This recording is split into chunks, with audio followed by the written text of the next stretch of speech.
Cordial saludo, profesora Ana Milena. Voy a hacer la presentación final de mi estudio de caso.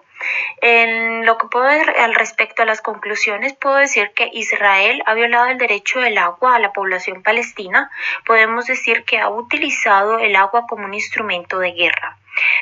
Ha restringido y controlado el acceso del agua y esto se ha convertido en un arma letal. Cuando el suministro de agua en una comunidad pues se ve interrumpido, los niños y familias se ven obligados a depender del agua insegura y a reducir o racionar su suministro. Y eso es lo que ha ocurrido en los últimos 50, 60 años con la población palestina. Las formas de usar el agua como un instrumento de guerra, entonces se han visto ataques a la infraestructura del agua y saneamiento, la detención del flujo del agua, la contaminación del agua y los ataques a los trabajadores del agua y al saneamiento. El conflicto por los recursos hídricos de Palestina se presenta como uno de los obstáculos de las negociaciones para acabar con la ocupación israelí. Otra conclusión es que la falta de aplicación de las resoluciones del Consejo de Seguridad, la Asamblea General y el Consejo de los Derechos Humanos y otros órganos y organismos pertenecientes a las Naciones Unidas, como la Corte Internacional de Justicia, a la que no llegan las leyes para ser aplicadas a Israel. Las lecciones aprendidas. Podemos decir que con este estudio de caso lo que se puede analizar es que el conflicto por el agua en Israel y Palestina es un conflicto que es la competición entre las élites israelíes por el poder. O sea, el conflicto en realidad en sí no es por el agua, sino que es un conflicto de un complejo conflictual en donde hay un sinnúmero de conflictos, que el agua es uno de estos, ¿cierto?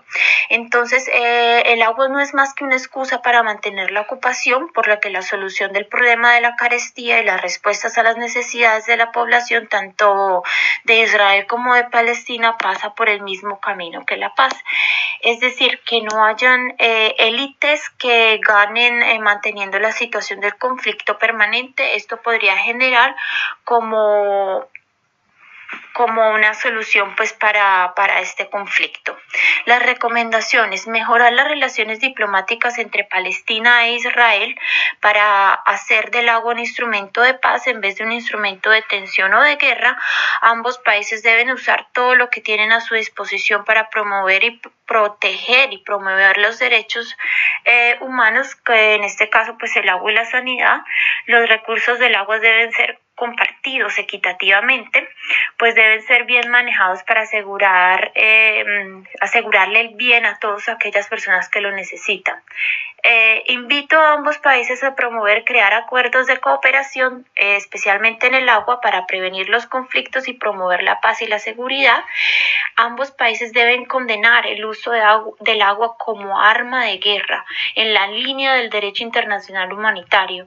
El tema del agua y la sanidad debe ser un tema fundamental en la agenda de ambos países.